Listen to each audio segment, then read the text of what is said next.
Good evening. Thank you all for coming. Thank you for your patience. Very sorry for the delay. There was a disabled train on the Amtrak line, and everything was thrown off. And so we are very happy that we got here, and thank you for staying. In any case, tonight, as you know, this is a conference on Islamic apartheid. Now, that is a concept that I'm sure will be unfamiliar and perhaps repugnant to many or most of you. But we are here in the defense of universal human rights for all people. And we have a roster of speakers who are going to explore various aspects of how Islamic law and its traditional formulations today around the world is an instrument all too often for the oppression of women, of non-Muslims, and of even non-Arabs. This is a human rights issue that ought to be of concern to any of you if you are really interested in the idea of equality of rights for all. If you take, for example, the ideas that are encapsulated in the Universal Declaration of Human Rights of the United Nations that was adopted in 1948, and it is an extraordinary document in many ways. And one of the ways, obviously, that it is extraordinary is that it calls upon all the governments of the world to guarantee equality of rights before the law for all citizens. Now, what is very interesting about that is that it led to various critiques that were done by Muslim leaders in the wake of its adoption. Most notably, of course, there was the Cairo Declaration of Human Rights in Islam that was adopted many years afterward and has not really been referred to very often. But notably, it's interesting that the Organization of Islamic Cooperation, which, as you know, is 57 Muslim governments around the world, and the largest single voting bloc at the United Nations today, referred to it just yesterday at its Human Rights Conference and said that it needed to be considered a blueprint for the adoption of various human rights codes in various countries. Now, what's interesting about that is that there was a Turkish Muslim who wrote for the Brookings Institution this morning a very illuminating piece explaining that the Cairo Declaration actually, because of its ties to Islamic law, actually restricts the freedom of speech, restricts the freedom of conscience, restricts the idea of the equality of rights of all people. Even before this Cairo Declaration was adopted, in Iran, there was a mullah named Sultan Hussein Tabandeh who wrote a critique of the Universal Declaration of Human Rights, in which he explained that the idea of the equality of rights of all people before the law was not in accord with Islam as classically formulated. Now, this is Sultan Hussein Tabandeh, who was a mullah, a high-ranking mullah in Iran, a Sufi for that matter, and not somebody who I am making up or inventing or conjuring out of the air. You can look this up for yourself and read his book. I highly recommend it. And in the book, he defends the principles regarding blood money. As most of you are probably familiar, in Islamic law, if you kill someone, then you can make redress. If the family of the deceased agrees, then you can make recompense by paying them a sum, and that's the end of the matter. But there is a sliding scale, and this is specified by all the madhhab, the schools of Islamic jurisprudence. It is something on which they agree, and the Sunnis and the Shiites as well agree upon that there's a sliding scale. And that scale is that for a Muslim, if you kill a Muslim, you pay a certain amount. If you kill a Christian, you pay less. If you kill a Hindu, you pay less than that. If you kill a Jew, you pay less, and so on. And Tabandeh actually defended this idea on the basis of the fact, as he saw it, that Muslims having the fullness of faith, the fullness of the truth, their lives were simply more valuable than those of non-Muslims. Now, is it hateful or racist or bigoted to read Tabandeh's book and to tell you about it today? Who exactly is the racist and the bigot?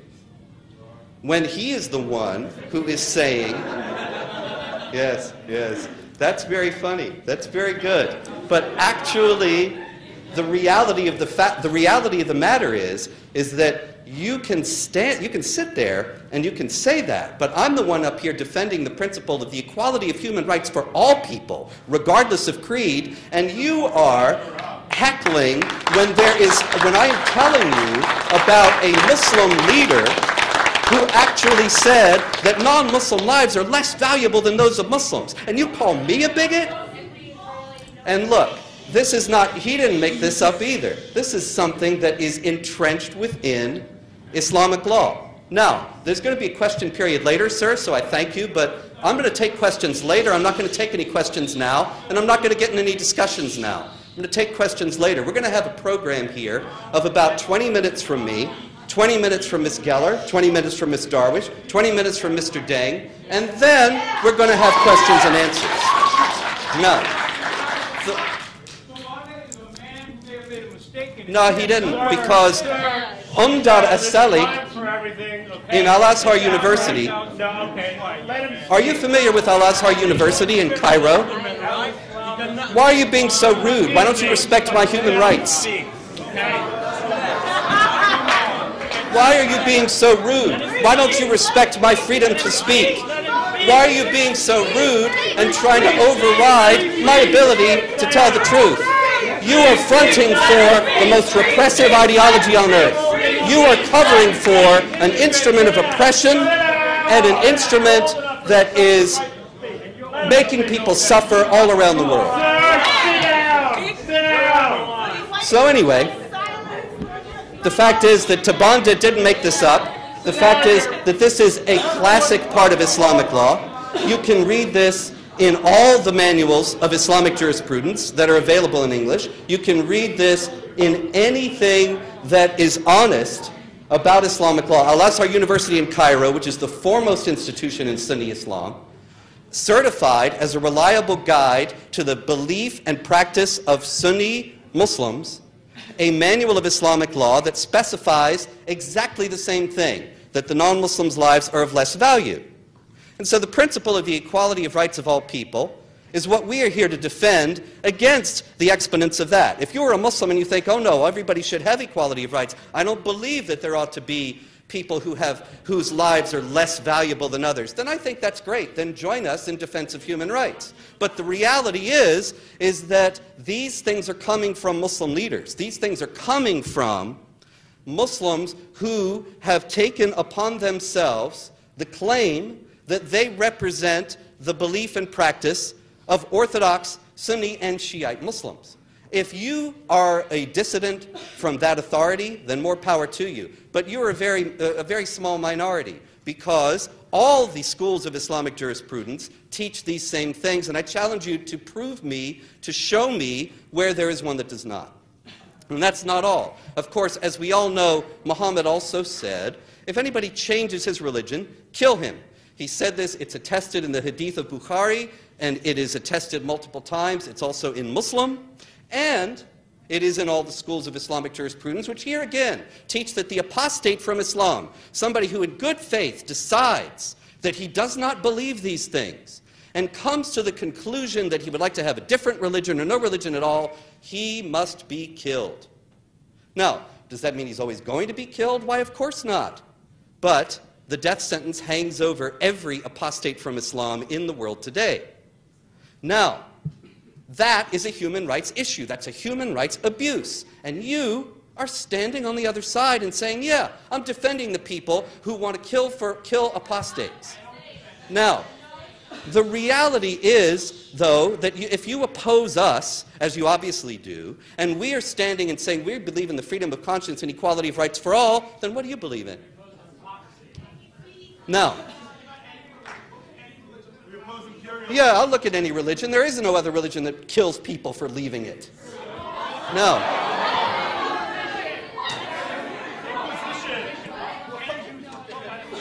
I'll tell you what.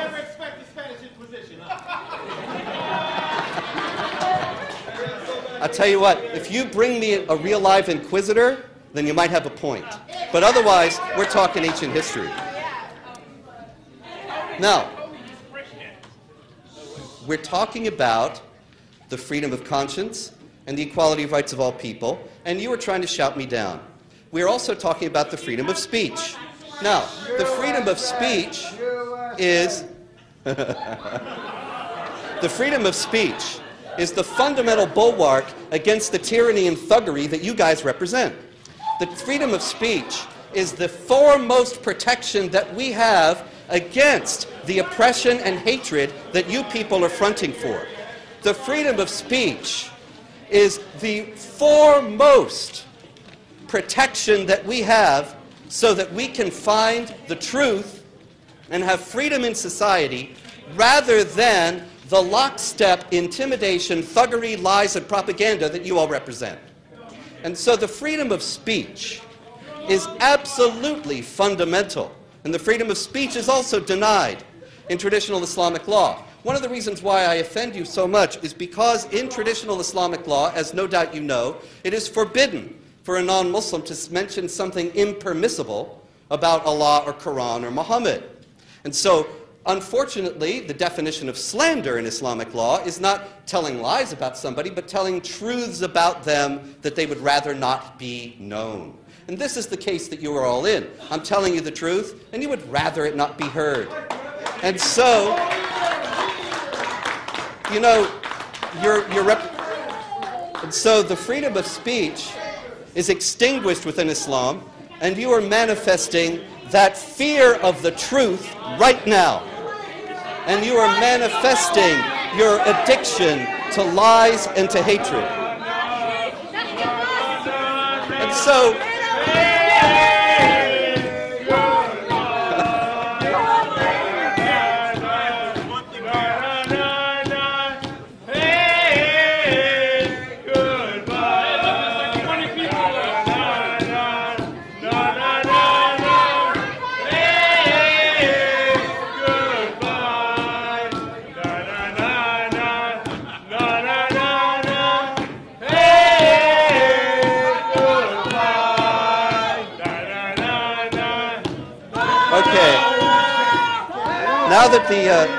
now that the forces of oppression, darkness, hatred, and lies are leaving, perhaps the rest of us can have a discussion.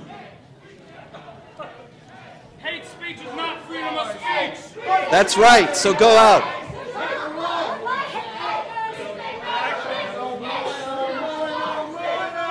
Hit the road, Jack, and don't stop back no more.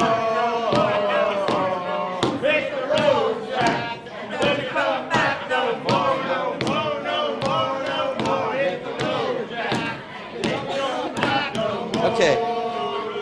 Look, thank you very much. I think that we have now had a very vivid illustration